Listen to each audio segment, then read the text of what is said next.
Well, welcome, people. I think we have everybody gathered in this unique way for Schooler.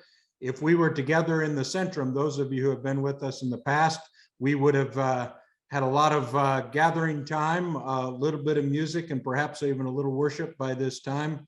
We certainly would have seen old friends and be making some new ones.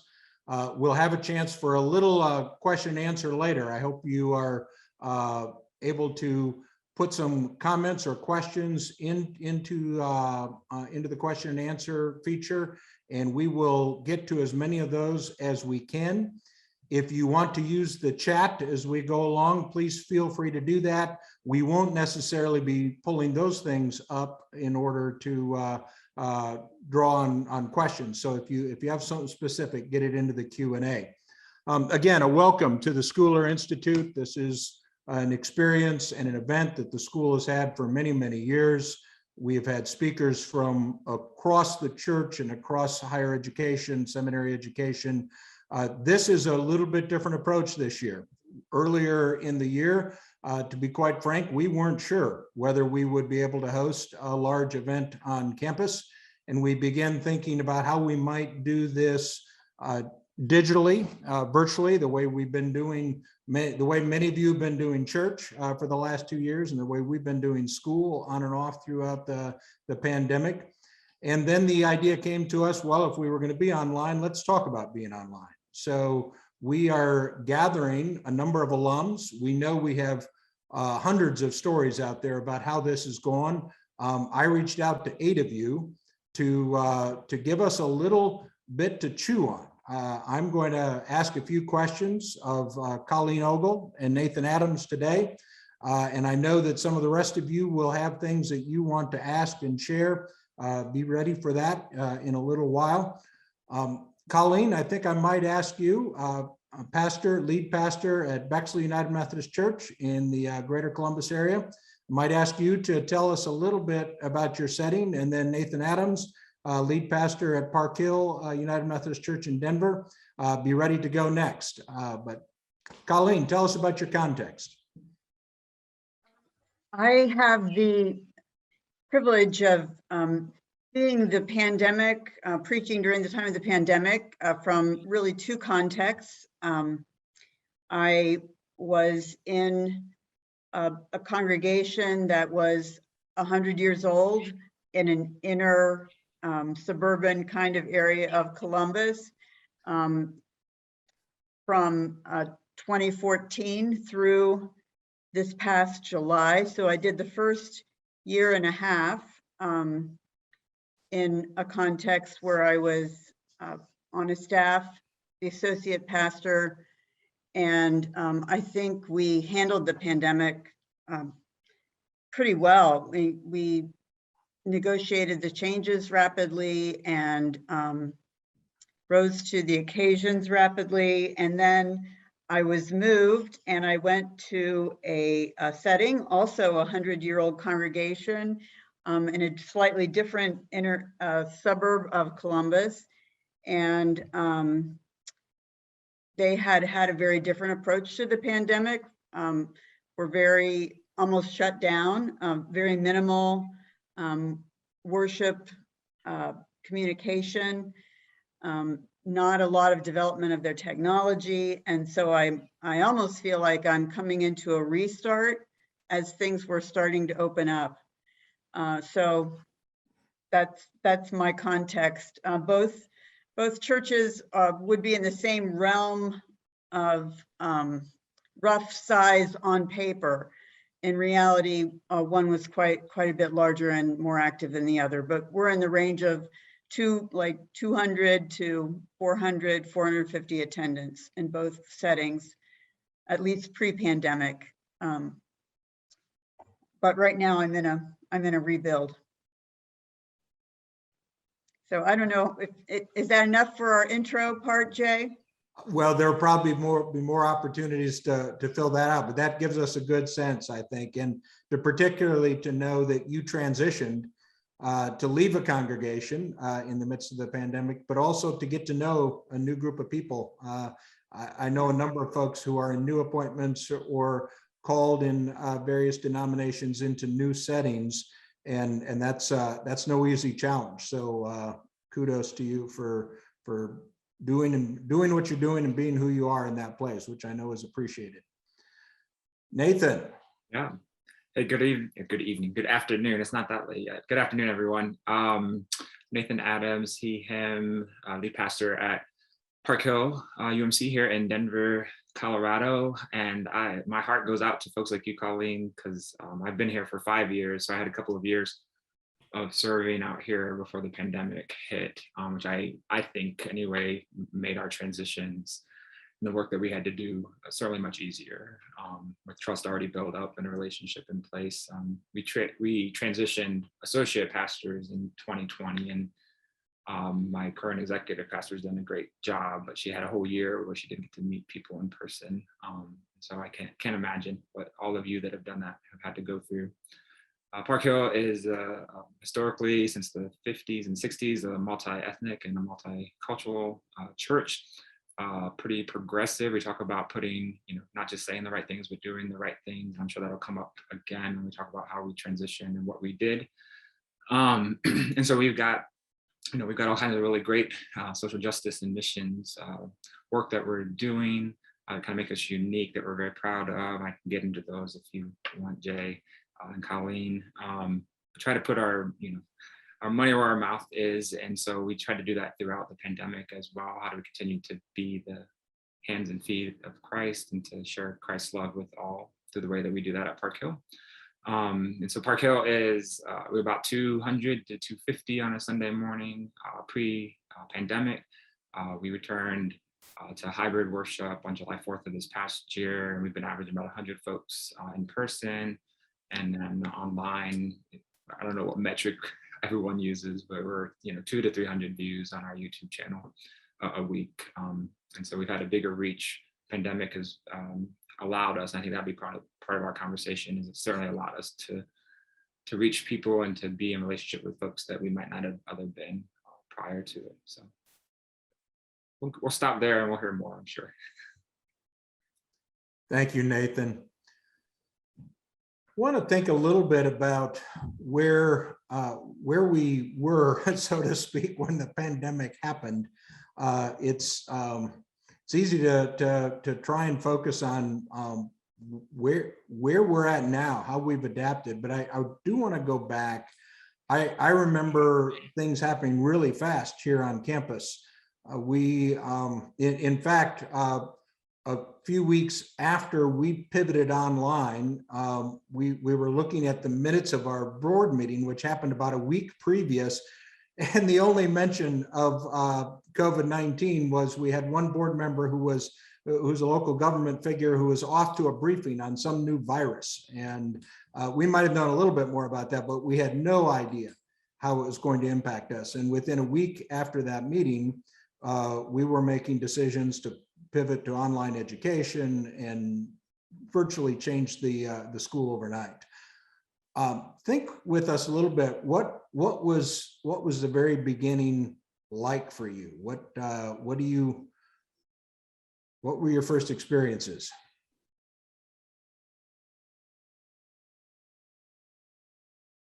Either one.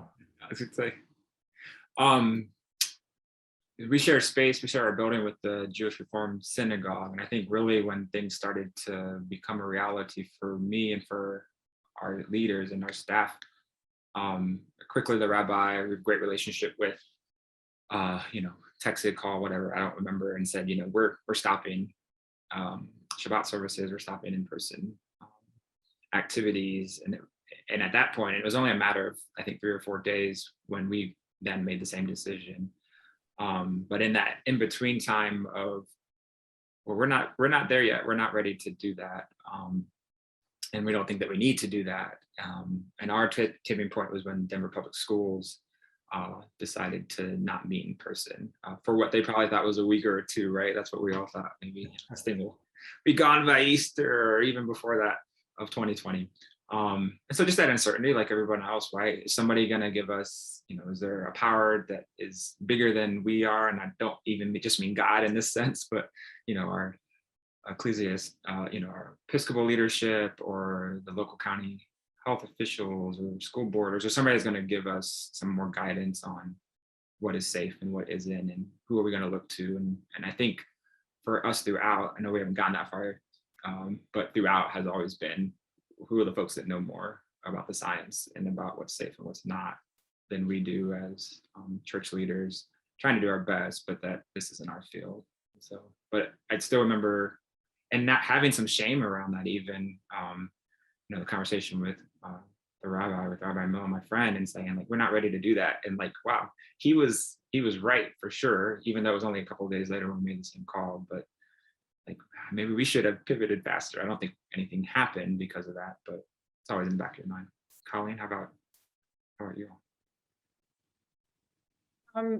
I think there were a few things that we had both been, both myself and the lead pastor had been there for a period of time and knew the congregation really well. And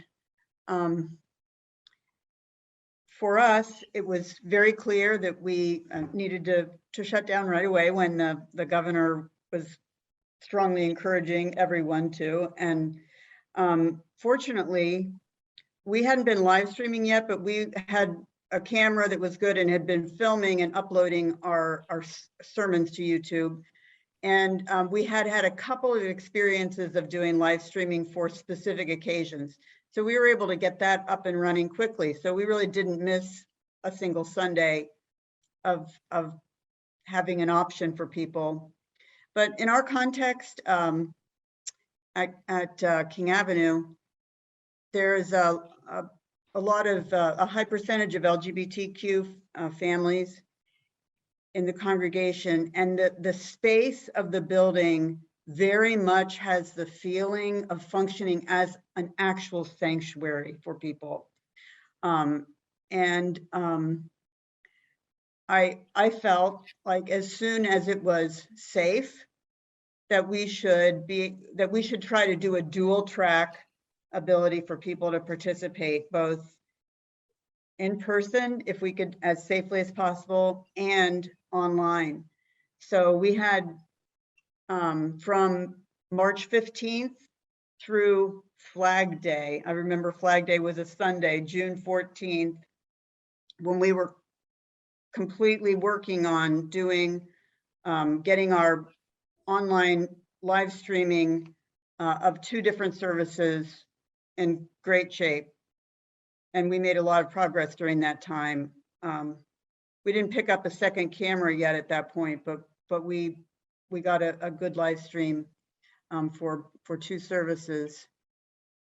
And then we also worked out a pathway to be able to follow public health guidelines and have very limited seating and a very detailed protocol for how people would come in and out of the building. And we had people making masks because at that point there still weren't a ton of masks. And so we actually did a dual track participation in worship from starting in June of 2020.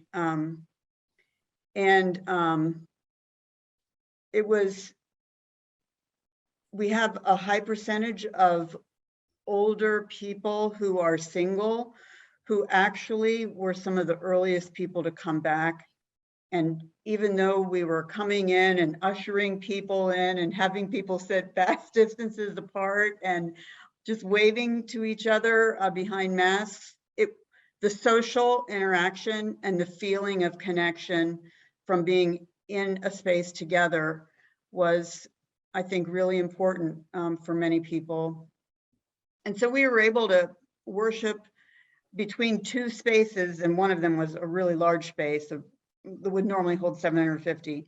We were able to worship about 100 and started out between both services together about 120 people, and then a lot more online. And we actually had a lot of people during those days coming to visit for the first time because there weren't other places that were open. It was actually able to have a new member class that was Zoom during the pandemic because of some of the people we picked up online and in person. I do think that your point about having developed trust and partnerships is really important, because the next thing we did after we started thinking about getting our congregation, able to worship, was to reach out to the partners that we had in the community long-term, to find out how we could help and serve and do so in a safe way. So I can say more about that later, but yeah, there were a lot of decisions being made pretty fast, and it was all new territory. So I was really glad that we knew the congregation well. Probably a need to turn to those folks. Nathan, you mentioned wondering who was going to help the annual conference. For those of us who are United Methodist Episcopal leadership, you mentioned health department. What can we or can we not do? I know on campus we came to pretty quickly define or discern which organizations, which institutions might be instructive for us. We kept turning to Ohio State because they had the epidemiologists in place. And while a very different kind of institution, we found ourselves trying to turn to other schools.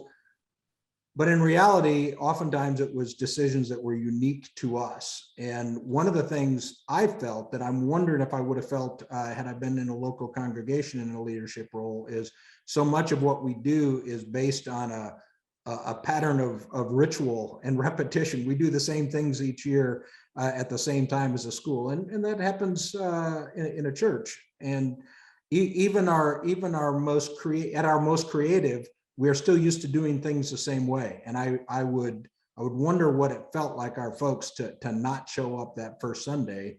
And I want to get in a few minutes, get into what might be lasting around that. What are things that have changed in the church because of that?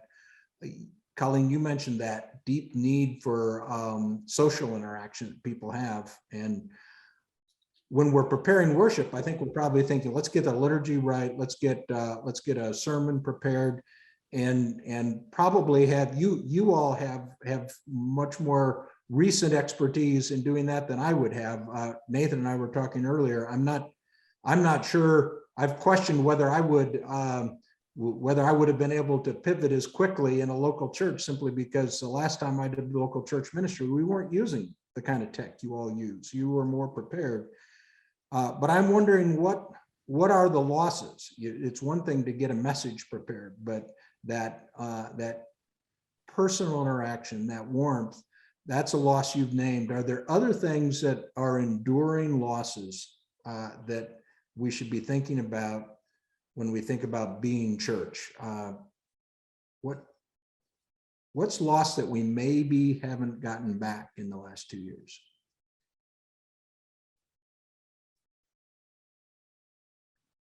Well, I think that if you were in a congregation where you did not rise to the occasion and the needs of the time of the moment, I think you may have really lost a sense from your congregants that you are relevant at all. I mean, at the time in which there was the most need of many kinds, including spiritual needs and social needs, if a church was not stepping up and at least trying to meet the occasion, I think you can really be seen as irrelevant. And I think some of what I'm dealing with, and probably some of what all of us are dealing with, maybe it's theological disappointment on the part of parishioners, but I also think in some ways it could be a challenge to whether or not we're relevant in people's day-to-day lives. Yeah, I mean, I think the most obvious and felt loss, negative loss, because I think there's a way to look at loss positive too. I'll mention that in a second, but is that people, right? There are some people that we just have to come to grips with are never coming back. There are folks that maybe were never really that engaged to begin with. And so this was an opportunity through life, maybe not by conscious decision necessarily, but to say, oh, Sunday mornings or whenever organization might be worshiping, to say, I can use my time differently. Or I can, use my time differently or spend it differently. And I think that speaks to that relevance point, Colleen, of, how have we made ourselves, or how have we made ourselves relevant or irrelevant? How have we made the gospel relevant or irrelevant? How are we contextualizing that? How are we stepping up and walking through the struggles that every industry and sector and person in our congregations is also trying to navigate? Or do we struggle along with that, trying to adapt like we all were trying to do in our lives, or not? And so people, I think that's the big thing, right? There are certain people that are never coming back, or likely aren't coming back. I also think we lost like some of the fluff, some of the unnecessary stuff, or what we oftentimes associate with being church or doing church. The amount of team members, committee members that have said, like, do we ever have to go back to in-person committee meetings because our attendance is better, the commute is non-existent, I can meet wherever I need to? And yeah, there's pluses and minuses to doing things on Zoom or hybrid or in person, but I think that's, what have we gained by losing some things? With worship, that was the balance we always were balancing, was the tension we tried to live into. What makes us Park Hill? What do folks identify with? What is sacred, for lack of a better term? And what's the fluff? What are we adding in just because that's what we always do week after week? And can we use this moment that's already people expecting something different, because it has to be different? We were not live streaming at all before COVID. Can we use it as an opportunity to adjust and transition and tinker and those type of things? I suspect there are a lot of people who like meetings online. There's certainly something lost, that informal interaction before and after a meeting, being able to make eye contact around a table, that is not as easy on Zoom. But there's so many good things about, we do on campus, we do almost all our meetings now, and probably won't be going back to face-to-face meetings. Our administrative meetings, our faculty meetings, our board will be meeting now going forward just once a year in person, the way it looks. The rest of our meetings will be online because they've been so effective. We've had almost 100% attendance, which you don't always get when people with busy lives have to travel, and we get through a lot quicker. We're more efficient. I still think we need to think about what is lost in terms of that interaction. So the meetings, I think probably a lot of churches are okay with that. One of the things I'm wondering about, and this is maybe a question to everyone who's listening in and thinking with us, in our various contexts, you touched on this, Nathan. What are our numbers going to be like? During my pastoral ministry, I noticed a change over time, and what would constitute in most people's thinking being a regular church member. How many times a month or a year does it take for someone to feel like they're, I'm a regular attender? I would guess that has changed at this point. And what will that mean? Does that, as a person who is in worship, whether online or back in person now, if a person is there once a month, is there a difference to the commitment level around other kinds of things? I think that was a change we were already seeing in the church. Nate, I think you might experience it a little bit more. I pastored a church real close to Park Hill in Denver for years, and in a city that has a bit more of a recreational culture than some, there are a lot of people who move there in order to do something other than church on a Sunday morning. And so I remember a lot of parishioners who, we were their church, but they were not regular in the way that I would think of somebody, say, in Ohio. So what does it mean if people are less, Nathan, I think you said they're maybe choosing to do something else with that period of time. What does that mean in terms of the deeper kinds of issues of engagement, of discipleship? We, in the tradition I'm in, have always looked to worship attendance as being maybe the primary sign of vitality. Where do we stand with that now? Is there potential loss there? I think Yes, it's but potential. there's also a gain too. There are people who have the ability to worship and check in throughout the week.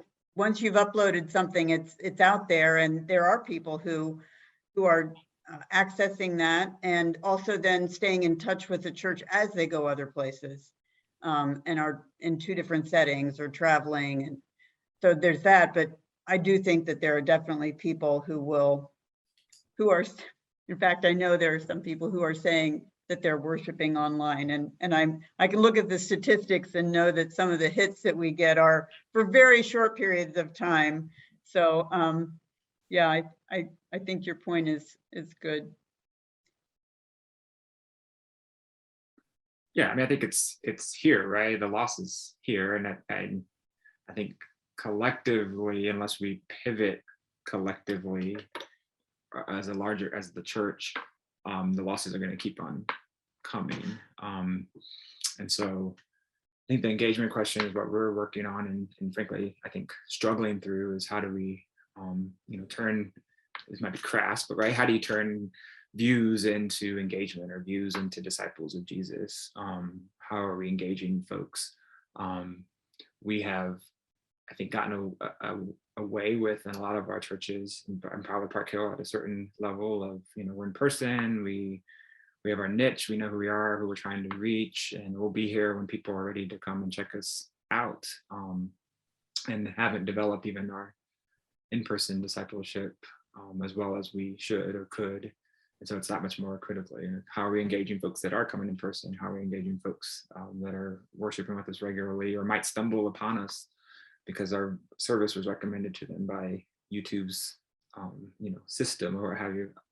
And yeah, then what do we, I think we should measure something, right? So we can at least know what impact we might be having, but what do you measure and what value do we assign to that? And the age-old question of quantity over quality, I think, still exists. How do you measure someone's life who's changed and is, loving God and loving others versus their presence in a pew? And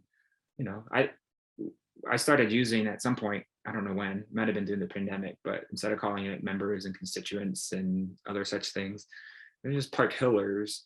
And so whether you're a member or you're involved in only service or whatever it might be, but if you're part of our community or our ethos, you're a Park Hiller. And so I think part of that identity is how are folks identifying themselves. If we're their church and they come once a month, if we're their church and they're never going to come in person because they live out of state or somewhere else in the world, how are they identifying? And I think that would be the question, right? What's that mean for us then? When someone we may never meet says, hey, Nathan, you're my pastor, and I've got this question, or I have this need, or I'm showing up on you're showing up on my screen rather, once a month or Wednesday evenings when I watch church or whatever. But I think that's how are folks identifying, and that's always been the case to some degree, right? We've all gotten that phone call, so-and-so's in the hospital, and we go, who? Well, yeah, they're on the rolls and the last came to church 5 or 6 years ago, but they want a pastor to come see them because this is the church they identify with. And I think most of us either go ourselves or we find somebody on our teams to go and make sure that person gets care. And so how are we going to transition that and value that? I think that's the big key. We've been super conservative throughout COVID, sometimes more than what I think we needed to be, but I'm one amongst many leaders, right?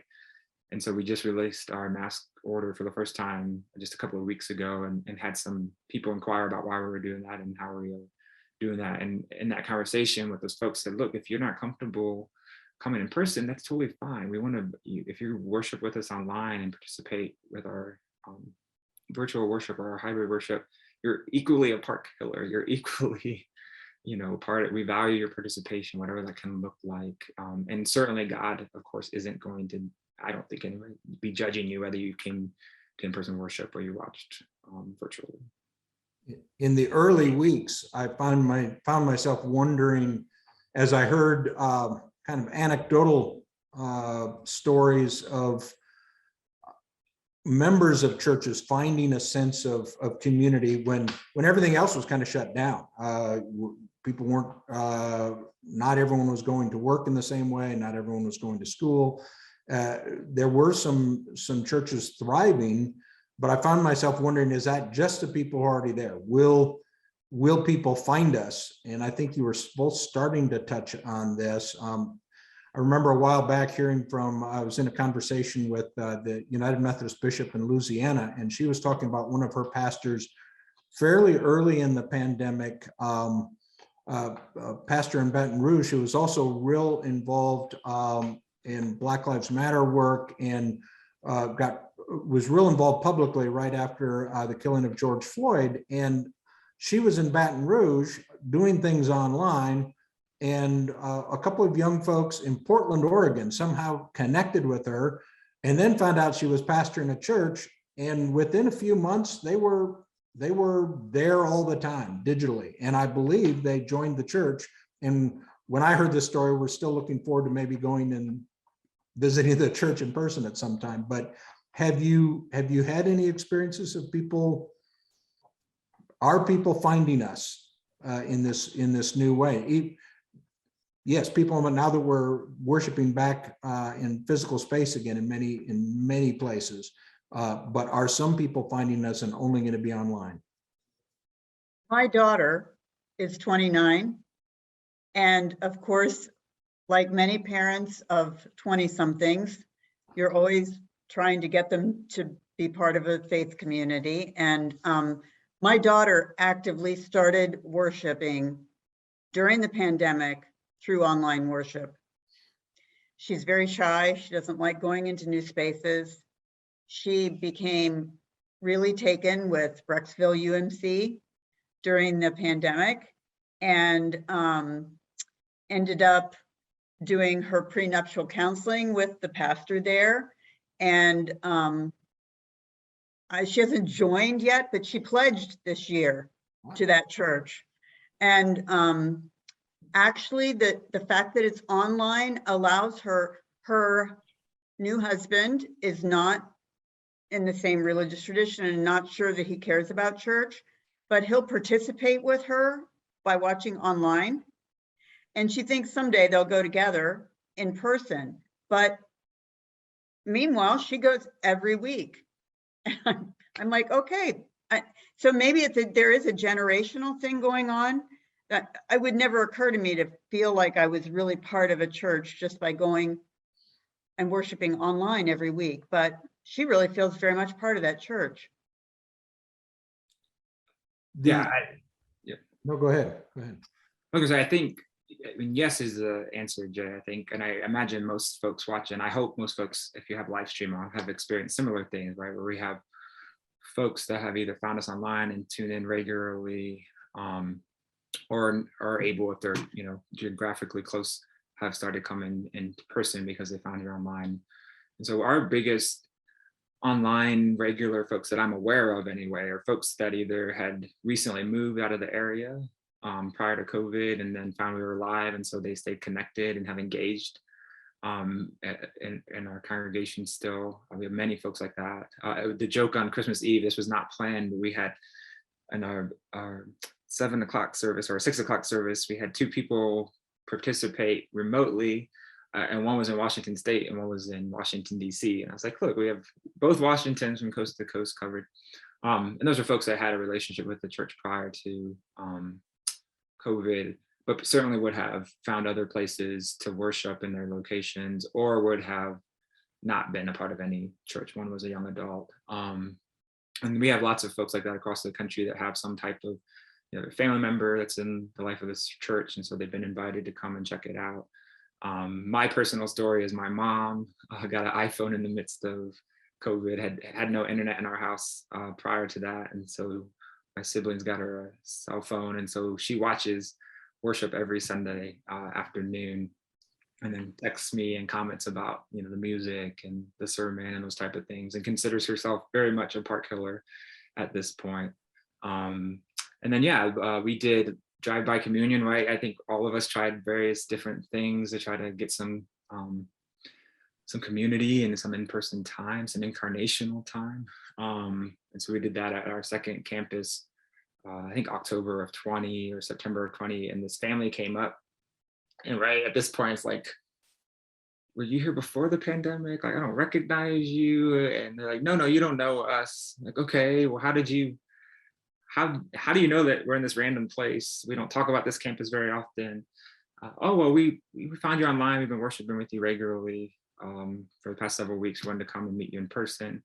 They've since joined the church and are in different leadership positions and things like that. And so I think, people are finding us. I think at Park Hill, at least, we've got to be much better. That's our opportunity, is how can we help more folks find us?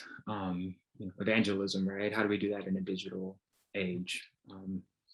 How do we build that? How do we continue to build that community and get in front of folks in a way that they'll say, oh, I want to click on that, or I want to keep watching, or I want to know more. And that's where I think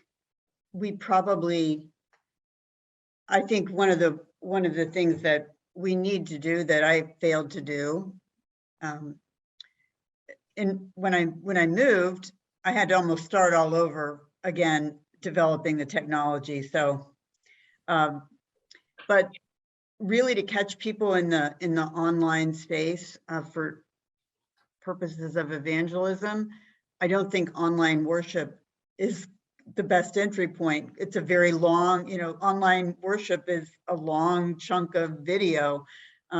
We almost need to find shorter things and really develop the search engine tags that go with them that can drive people to our sites. And I think that's another stage of development that needs to happen. But I do know just having online worship primarily meets your congregation unless you somehow bump it up higher on people's searches for with topical tagging and things like that. So it's someplace to grow. Jay, another thing I think I'm a little bit worried about being lost is I personally believe that it's really important to have personal pastoral interaction with people in their critical times, hospitalizations. I think people have gotten out of their heads that we make connections at hospitals anymore. I'm afraid that we're not going to hear about those now until they're done. I did really work during the pandemic at figuring out ways to connect with people by phone, by texting prayers, by checking in different ways. And I found that was much better than I thought it would be. It was still able to be very impactful, but I am concerned that over this long period of time in which we're removed from people's health care, that they'll forget that that's part of, we really do sometimes meet God in the margins of our existence. And it's a good opportunity to really connect and help people make connections with God in a really existentially meaningful way. So I don't want to lose that. I think that's crucial. We probably need to be intentional about how we make those pastoral connections. On a positive note, I would share a personal experience. My mother is 94 years old and lives in assisted living in Illinois. She moved there about 5 years ago from South Dakota. On Sunday morning, she attends 2 churches online, has for the last 5 years. Her church from South Dakota and the church my sister's been involved in Bloomington, Illinois. Both churches have online services. Until 2 years ago, when I would go visit her and it was Sunday morning, quite frankly, I dreaded church time because we would sit and watch both of those services together, and invariably the camera might be facing the wall for 20 minutes. The sound might be off for the second half of the service. Now, if you ask my mother, worship is good. For the first time in her assisted living phase of life, she has good church because we're taking it seriously. And I remember a year or so ago, her saying, boy, I hope they keep this up. And I encouraged her to call her pastors and just say thank you and to give a word of encouragement. Don't let this slide, because so while we're thinking that some pastoral connection might be lost for this one particular shut-in, church is better than it was because she feels like she's being taken seriously. Yeah, it forced us to do that for sure, right? You can't, that's your only way to worship in that case. You've got to, at least I hope that we all, stepped up and did our best to try to make that a great experience for folks. You made me think of, this is just anecdotal. You talk about reaching folks. We did Advent wreaths that we delivered we call our TLC team, our tender loving care, congregational care team, for Advent in 20, gave out wreaths and then delivered them. And I delivered some. We have one assisted living facility that had 3 members that were living there. And so I took them over. And as I was dropping them off, the person at the front desk said, "Oh, you're Pastor Nathan, how are you?"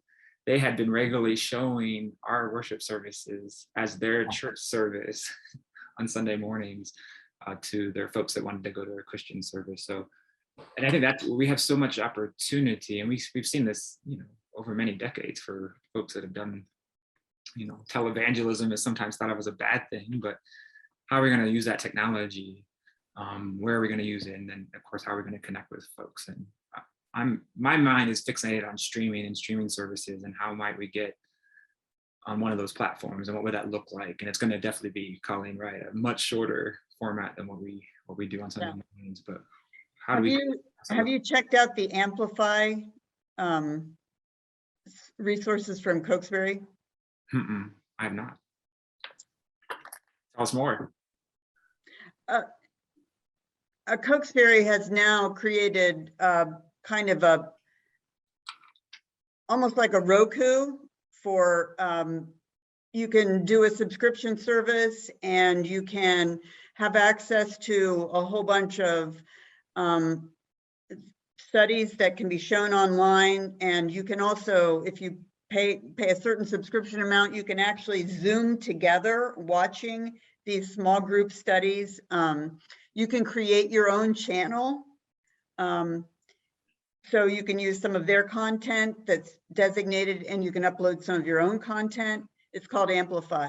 I've been kind of checking out, I haven't subscribed, but I really did have some very good small groups and classes online over the last 2 years. And I don't think I'm going to leave them onto the side, because now most even older adults have had someone help them with the technology and are able to connect that way.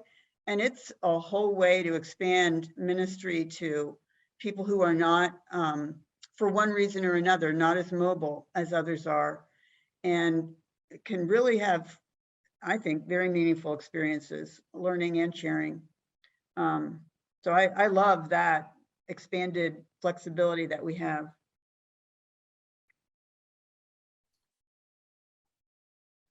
If you had any theological struggles, and this could be liturgical. I remember early on hearing a few people talk about what it would mean to do to share the Eucharist online.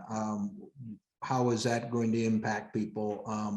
Are there theological conundrums that have arisen in your work?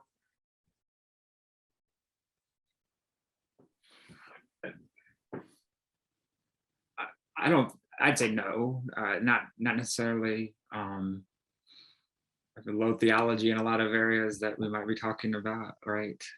Low theology of sacraments, a lower theology of worship, which helps, what's the role of worship? And I think really what we've struggled with collectively is, ecclesiology. What does it mean to be the church? and trying to wrestle with that question. And, that's the saying, right? The church never closed. And so what does that mean? And how do we continue to be church in our particular context, right? Throughout the pandemic, throughout and after George Floyd's murder, and so forth and so on. How do we continue to be who we are for this community, what this community we think expects of us, needs of us, what we want to, how do we serve it? And so I don't think we've had huge theological conundrums. I think part of the struggle for my staff, and I might not have been as gracious as some of them may have liked, but when the lockdowns were happening, and what's essential versus non-essential, and some staff members thinking the work that we do is absolutely essential, and me being blunt and saying, people need food and shelter and safety, and yes, what we do is very important and helps them, but if we're talking Maslow's hierarchy of needs, it's not at the bottom of the pyramid. And so we're going to continue to do what those health officials tell us to do, and we'll offer what we can virtually, and when it's safe to do something different, we'll do that. And I think, so is that a theological question? Maybe, what's the role of church leadership, the church? How's that fit into our life? But yeah, I don't know. Colleen, did you guys struggle with any of those theological concepts, or what? I thought it was on that issue. I thought it was important to follow the advice of health officials, but I also thought it was important to do the most that you possibly could do safely. And so we really did try to do as much in person. In fact, we probably were fairly active, but we were being very careful. I mean, and obviously people did have to be doing things and doing them in a careful way, and it was possible. We had an awful lot of healthcare workers in our church, so I was really trying to be very sensitive to the fact that any additional illness not only is difficult on the person, but it's difficult on the healthcare providers. But I don't know. I think for me, the main theological challenge was just the challenge to be in solidarity with people in a real way when many people were suffering. I was really glad. We were a learning extension center for Columbus City School that we'd had a partnership with. And so we had children coming to the building to do their remote learning during the pandemic. And maybe one of the biggest challenges for me was, this was before there were shots, vaccinations.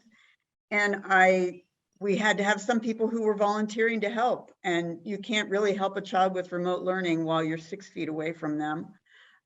So we were masked, but we weren't socially distant, and I just had to kind of wrestle a little bit with, how much risk do we take on? How much risk is it okay for me to invite volunteers to take on as we were doing that?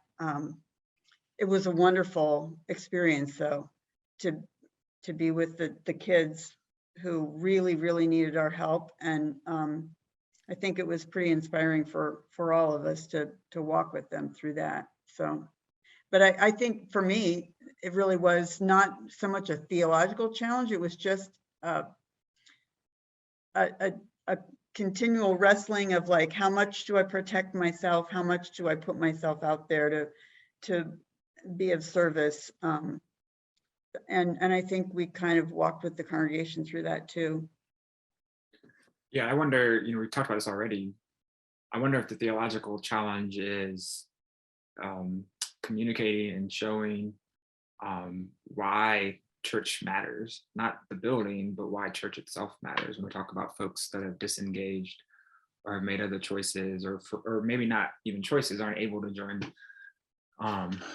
any longer for whatever reason that is. That I think is the theological challenge. It's not, we've got to go beyond some of maybe right people's perceptions are of what church is about and why they're going to church.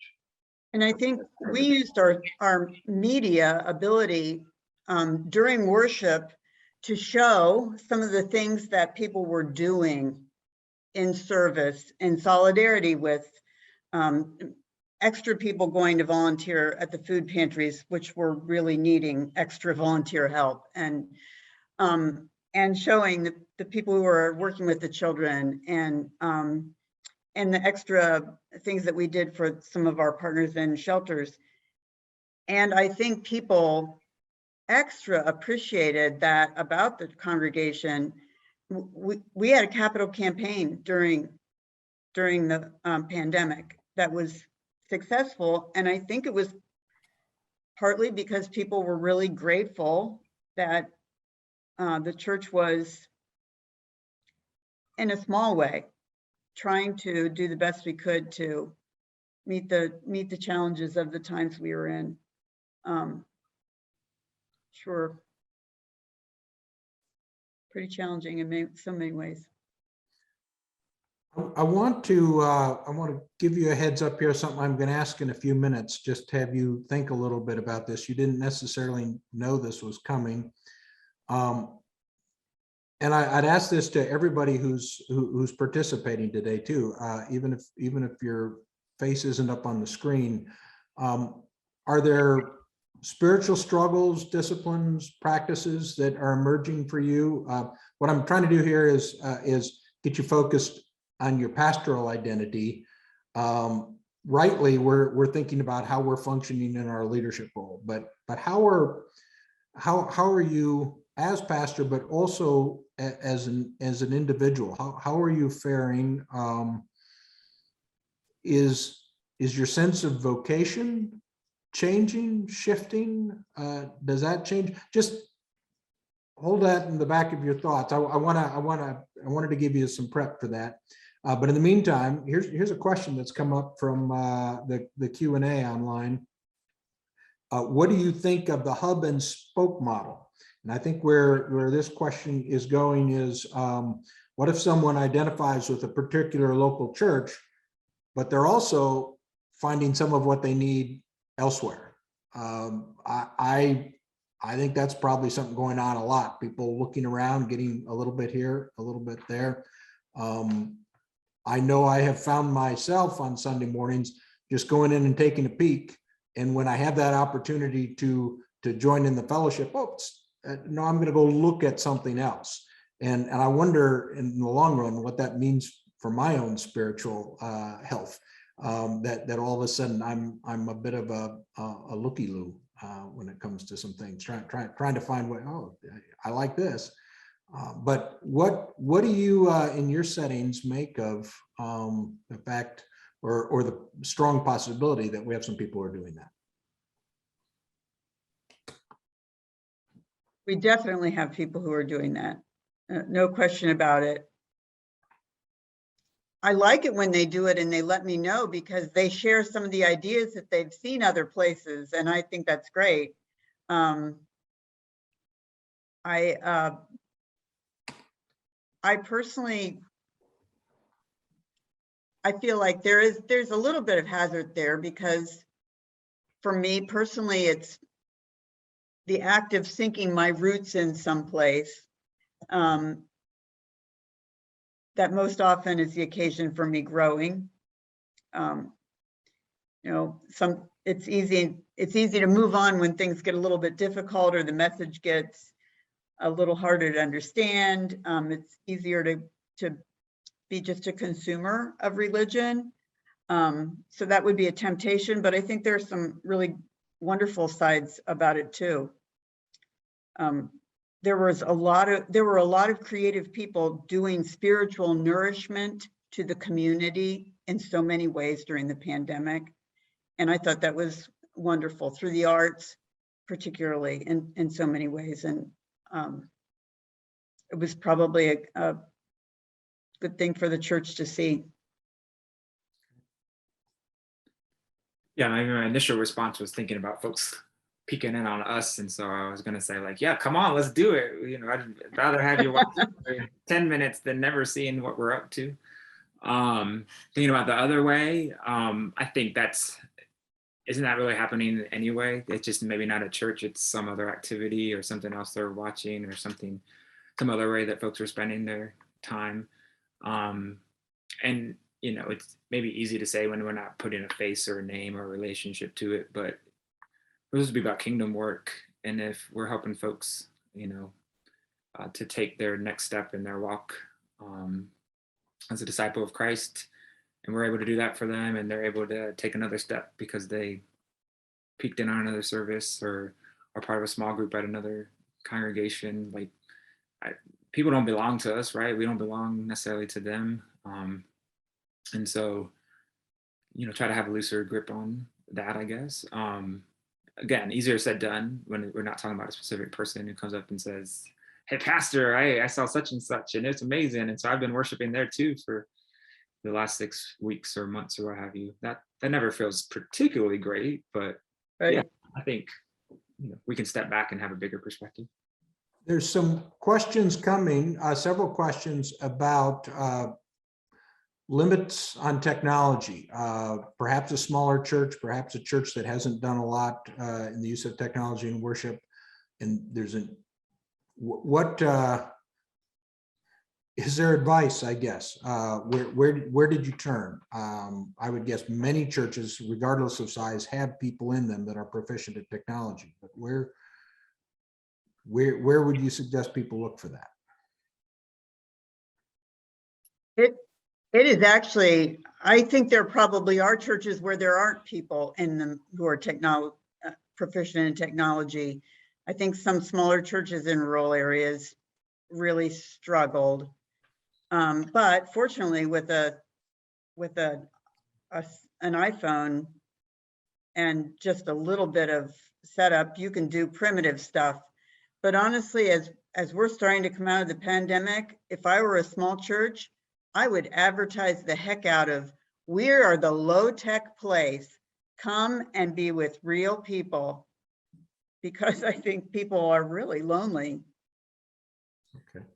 Yeah, I think that question of why, what is the hope to be able to achieve with the technology? Why, if it's a live streaming worship service, for example, starting with that why, who are we trying to reach is, for many of us, so Park Hill didn't have any live streaming prior to the pandemic. It was thought of, I think, like lots of folks thought of as like, well, that's nice. If we can get that going, then when someone goes up, in our case, to the mountains to go skiing, then, maybe they can watch it when they're up on vacation or out for the weekend, or if they can catch up after the fact. And so we never put much time and energy into it.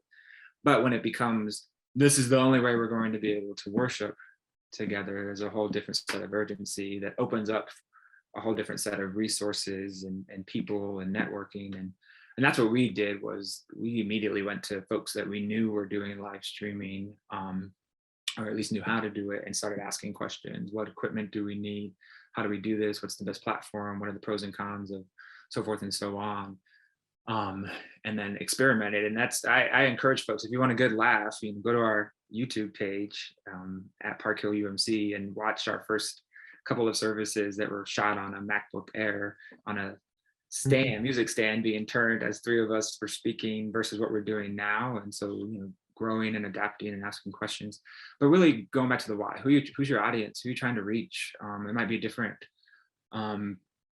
technological question, a finance question, a people question. You might have different answers based upon what you're trying to do. And there are folks, I hope, in all of our lives, maybe not in our churches, but in our lives, or maybe are only another person away, that if we just ask for help, hey, Colleen, like, how do you guys do it? Or is there somebody that that could give me an hour of their time and tell me what camera to buy, or how to stream with my phone or my tablet or whatever it might be. If you don't have internet, that might be a different set of challenges. But I think we then ask those questions too. How are we going to get enough bandwidth in our space, in our sanctuary, or from wherever we're going to stream or whatever it might be. But I think going back to the why, who are you trying to reach? And I think for some of us, even at Park Hill, I think there's a tendency to think, well, we're back in person. And so folks that aren't comfortable with being back in person, or don't want to join us for whatever reason, like, it's still there, but there's less urgency, I think, collectively, of like, well, there's a whole world out there that we could be ministering with and to. if we did put more time and energy into that, but our why is shifting. And so anyway, but I think that's where I would start. Who are the people in your life and why are you trying to do this? And who are you doing it for? All right, let me press back now toward what I gave you a heads up about, the spiritual disciplines, struggles. I'm going to ask this of all 8 of you who are, so in the subsequent 3 weeks as well, because I'm really interested in what's going on with each of you and how things might be different. Are you growing? Are you struggling? My new spiritual discipline, I have always tried to see myself as, because I'm a natural critic, I've always worked at trying to have my first impulse be yes, yes, yes. Now I'm working on trying to make my first impulse be no, unless there's a good reason for it. So in other words, what are we bringing back into the church?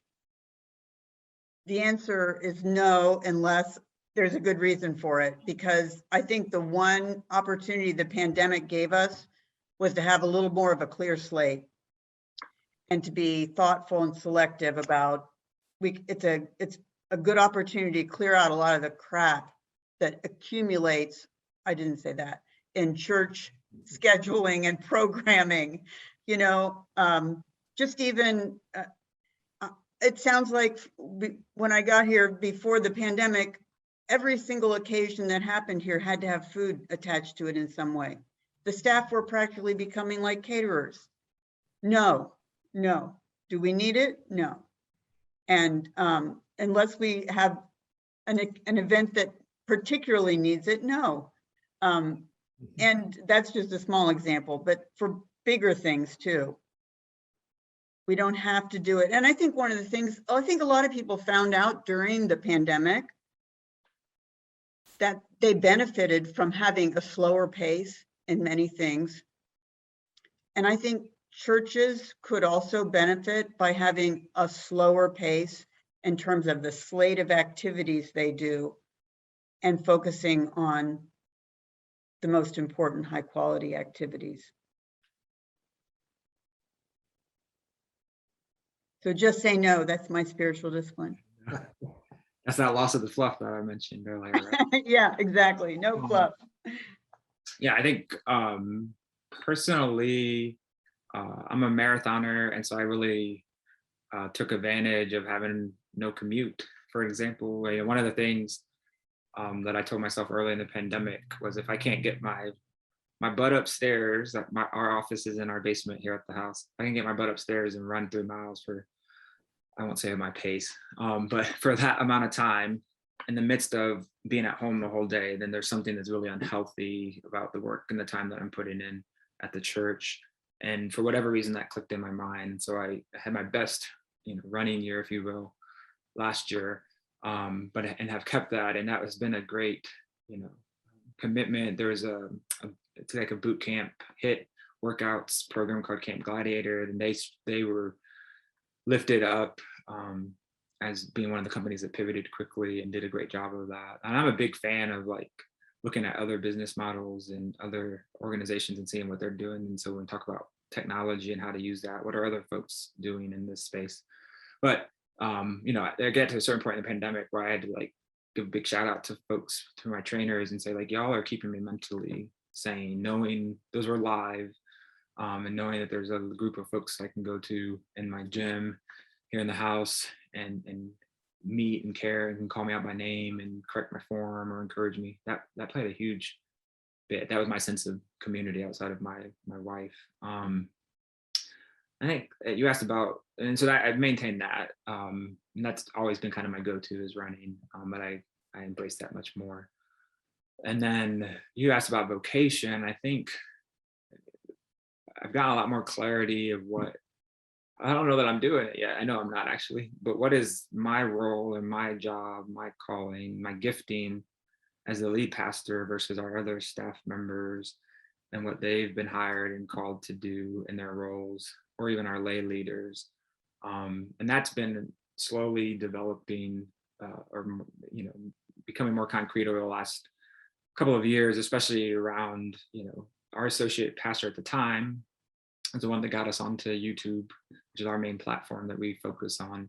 And then she got reappointed a couple months after that, and that fell into my lap and has been in my lap. And I enjoy it at one level, but I know that that's not really probably the best in our organization, the best use of the lead pastor's time. And so how, talking about vocation and what am I supposed to do versus, this sounds, maybe old fashioned, and that's okay. But, I taught, when I teach, Bible study or lead a group, or we're doing visioning, or I'm prepping for a sermon, or out in the community meeting folks, like there's a different spirit of that in my continence, right? Of when I'm doing that work versus some other work. And so trying to pay closer attention to that and being in communication with other people in positions to help guide what I'm doing and what other folks are doing and that type of thing. I'm trying to own that a little more than I would have pre-pandemic for sure. We just got a whole nother level of infrastructure maintenance added to our jobs in a sense. Yeah. And one that changes rapidly and is hard to keep up with at that. So I'm hoping that the denominations, the conferences, see opportunity to really help local churches here by adding staff consultants in some of the media-based and tech-based areas. There are so many churches that do not have.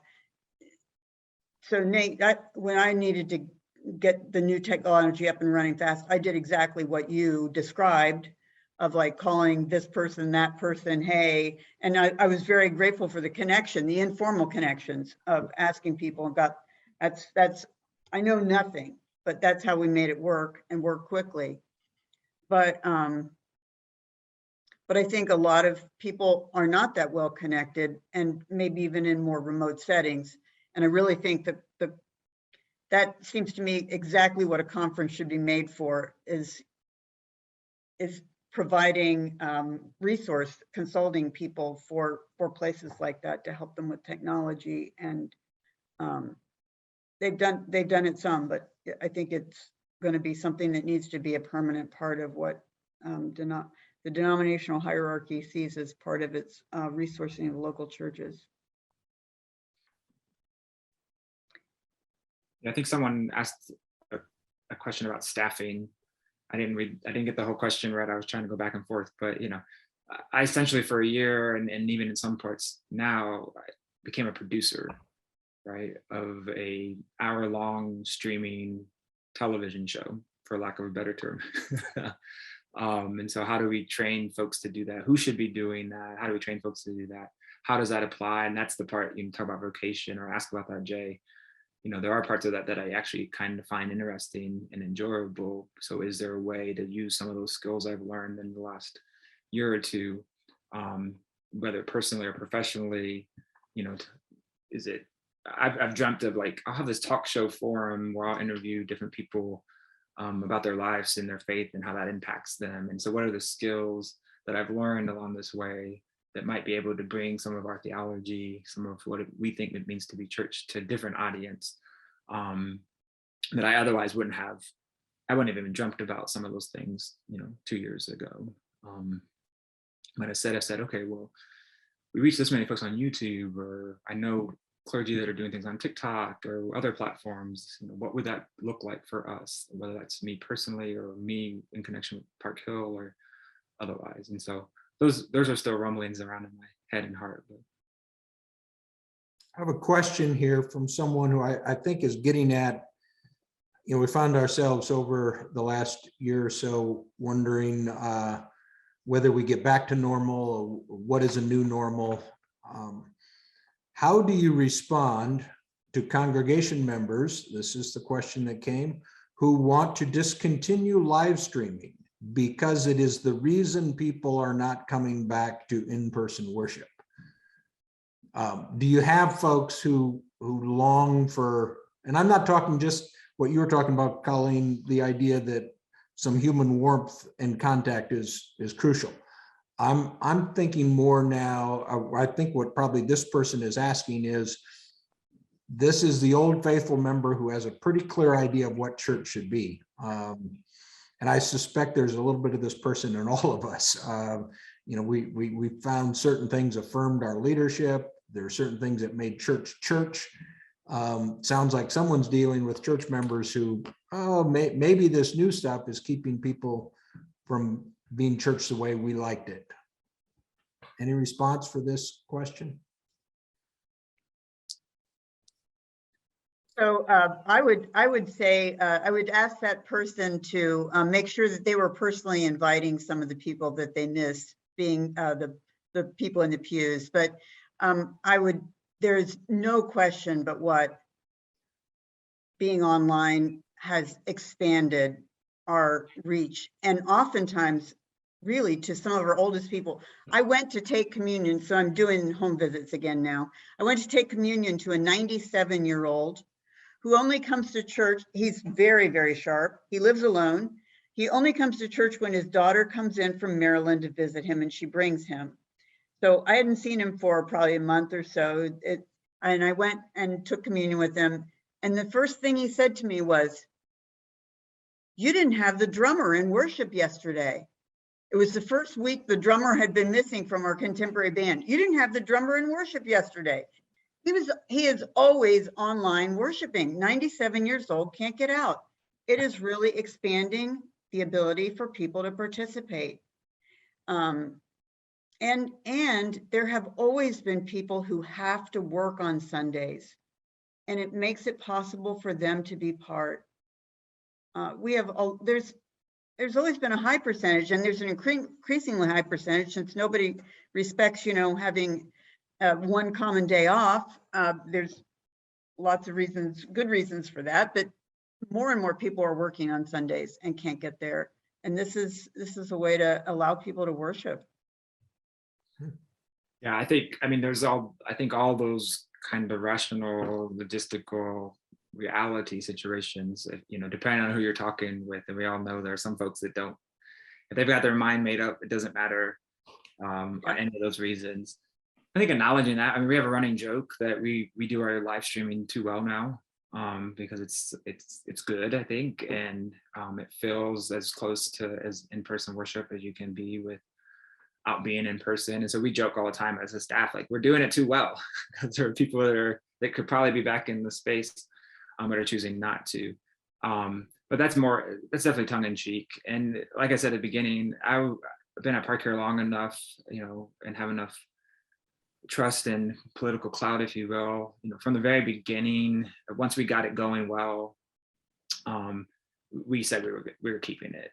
That was not a question. It wasn't an idea of debate. And so I know if you're not in that place, or if you're new to your ministry setting, that you won't have that same ability to do that. But why would we? We've got 5 doors open to get into the building. And it takes people, I don't know what the proper metaphor is, but we're not going to start closing doors and making it harder for people to join us, or to be exposed to who we are. And that's how I've talked about it. What we're doing at Park Hill, I think, is so great and special.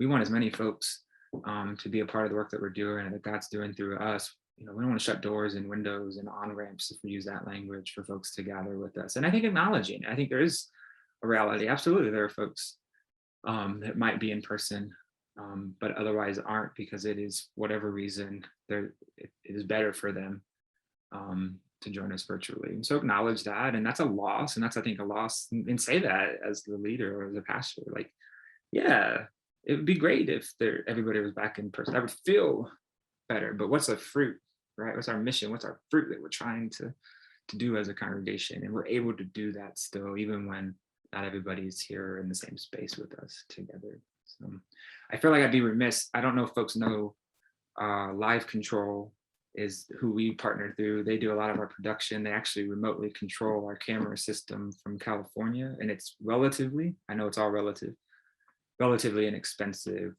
but live. So check that out if folks are interested in that. One camera or two? How many cameras? We have 3 camera systems. 3 cameras. And it's $800 a month, but there's 3 different plans you can do with them. That's what we're paying right now anyway.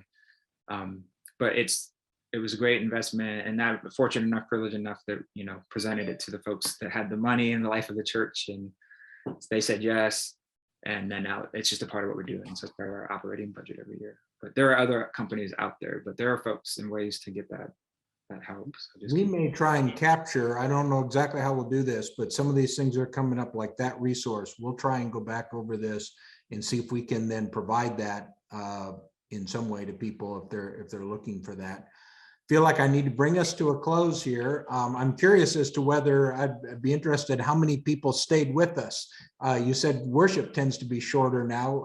Expectations are such. Here we are, an hour and 15 minutes in. I'm wondering if we're stretching people's patience at all. But I want to thank both of you for your willingness to share in this. And to all of you who are gathered online with us, and the thinking that you've put into this. Invite you to come back next week, 3 o'clock week from today. We'll have Chris George, who's the lead pastor at Smoke Rise Baptist in Stone Mountain in Georgia, and Grace and Matthew, who is senior pastor at First United Methodist Evanston, Illinois. Two alums.